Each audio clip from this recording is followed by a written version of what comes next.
Wanita pergi ke masjid, mengapa selalu dipertanyakan? Sedangkan wanita yang pergi ke pabrik-pabrik jarang sekali yang dipertanyakan. Pertanyaan, Assalamualaikum warahmatullahi wabarakatuh. Bagaimanakah hukumnya seorang wanita yang masih muda dan cantik pergi ke masjid untuk ikut sholat berjamaah atau untuk ikut pengajian? Mohon jawaban dan penjelasannya dilengkapi dengan dalil-dalil hadis. Atas jawaban dan penjelasannya kami sampaikan terima kasih. Baik, pertanyaan sangat bagus sekali. Tetapi sayang kurang cerdas dalam melihat situasi dan kondisi. Kita berada di mana? Bagaimana negara kita dalam memberi kebebasan kepada setiap para wanita untuk keluar rumah, baik itu keluar rumah untuk sekedar belanja kebutuhan sehari-hari maupun keluar rumah untuk bekerja di kantor, di pasar, di toko, di swalayan, di supermarket, di bar, di diskotik, di pabrik-pabrik, dan bahkan bebas kerja ke luar negeri. Para oknum pejabat pemerintah kita selalu bilang bahwa para TKW, tenaga kerja wanita Indonesia itu adalah para pahlawan devisa negara.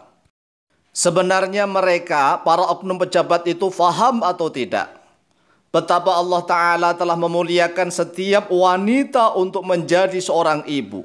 Ibu adalah derajat yang paling tinggi karena apa? Setinggi apapun derajatnya seorang presiden, seorang raja, itu dia lahir dari rahim seorang ibu.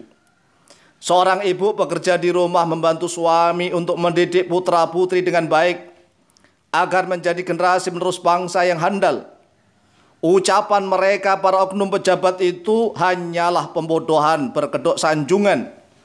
Seharusnya para oknum pejabat negara itu yang berusaha bagaimana caranya menaikkan devisa negara, bukan malah membodohi kaum wanita, diperas tenaganya, pengumpul devisa negara.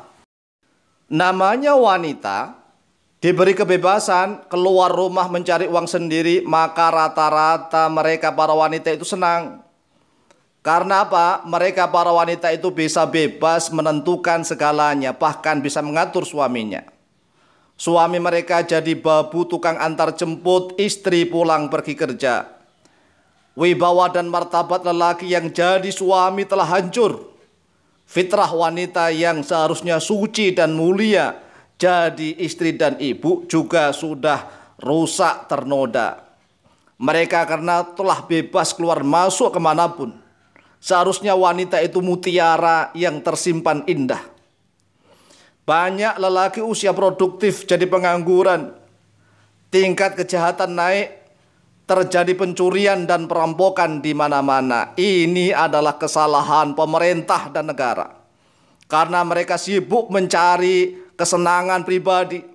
Mereka hanya selalu ngurus proyek-proyek dan proyek agar apa? Agar uangnya masuk kantong mereka masing-masing.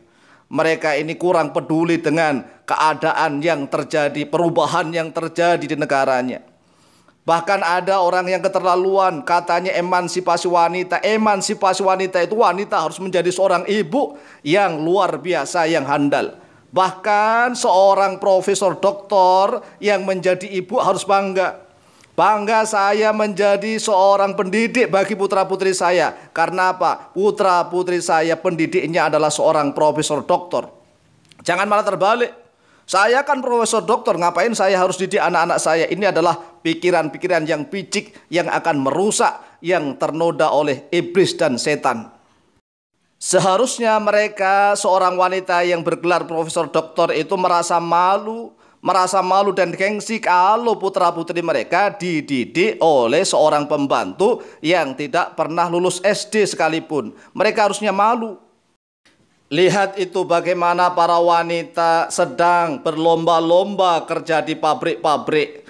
Mereka setiap pagi dan sore selalu rebutan di jalan-jalan. Suami mereka menjadi tukang ojek antar jemput pulang pergi istrinya.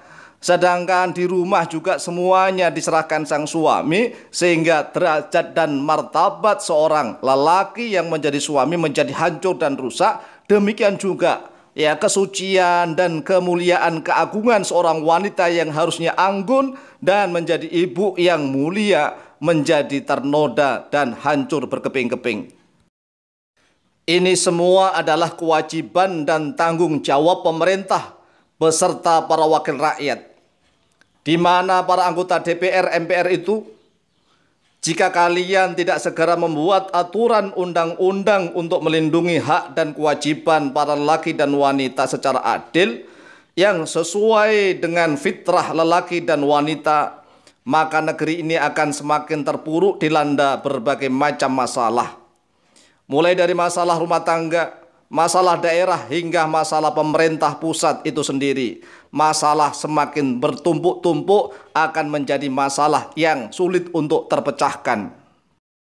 Adapun masalah wanita yang masih muda dan cantik pergi ke masjid untuk ikut sholat berjamaah maupun untuk ikut pengajian, maka sangat dianjurkan sekali. Sangat sunnah, sangat-sangat dianjurkan. Karena apa? Kalau masjidnya sepi, maka para wanita bisa meramaikan. Pengajian-pengajian sepi, maka para wanita muslimah bisa meramaikannya. Jangan nunggu tua, karena agama Islam ini kalau diisi oleh orang-orang yang sudah tua, sudah jompo, sudah loyo, pikirannya sudah enggak cerdas lagi, agama ini akan semakin terpuruk, semakin terpuruk. Yang muda-muda masih cantik selalu rebutan pekerjaan di mana-mana, ingin mendapatkan uang, kemudian setelah punya uang mereka shopping, memanjakan diri, rekreasi untuk selalu bersenang-senang dimanapun. Kemudian setelah mereka tua baru sadar agama Islam ini seolah-olah hanya untuk orang-orang tua. Ya Allah. Oleh sebab itu yang muda-muda, ayo masjid, ke masjid. Semuanya baik laki-laki maupun perempuan ke masjid. Ya, hidupkan masjid, ramaikan majelis-majelis taklim. Jangan kalah dengan para wanita yang rebutan di jalanan setiap pagi dan sore, yang rebutan ke pabrik-pabrik, ke toko-toko, ke swalayan, ke pasar-pasar, kemanapun, bahkan sampai ke luar negeri. Ya, adapun anjuran kami untuk para wanita muslimah yang ada di Negara Kesatuan Republik Indonesia untuk senantiasa pergi ke masjid dan ke majelis taklim, ya kita tunjukkan dalilnya. Yang pertama, an Ibnu Umar radhiyallahu anhuma anna Rasulullah sallallahu alaihi wasallam qol. Diriwayatkan dari Ibnu Umar radhiyallahu anhuma bahwa sesungguhnya Rasulullah sallallahu alaihi wasallam telah bersabda, "La tamna'u ima Allahi masajidallah." La tamna'u, janganlah mencegah atau menghalangi oleh kalian ima Allahi pada hamba-hamba wanitanya Allah, masajidallahi pada masjid-masjidnya Allah. Jangan halang-halangi, jangan cegah oleh kalian hamba-hamba wanitanya Allah itu pada masjid-masjidnya Allah. La tamna'u ima Allahi masajidallah. Akhrajahu al-Bukhari, akhrajah telah mengeluarkan pada hadis al-Bukhari oleh Imam Bukhari.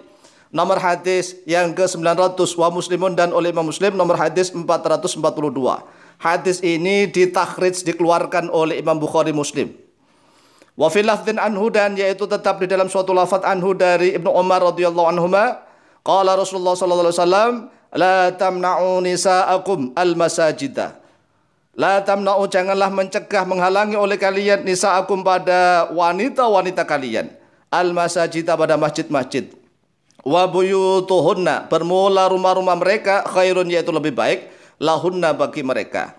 Akhrajah telah mengeluarkan hubahada hadis Ahmadu oleh Imam Ahmad fi musnadi, di dalam musnad beliau, nomor hadis 5468 wa Abu Dawud, dan oleh Imam Abu Dawud nomor hadis 567.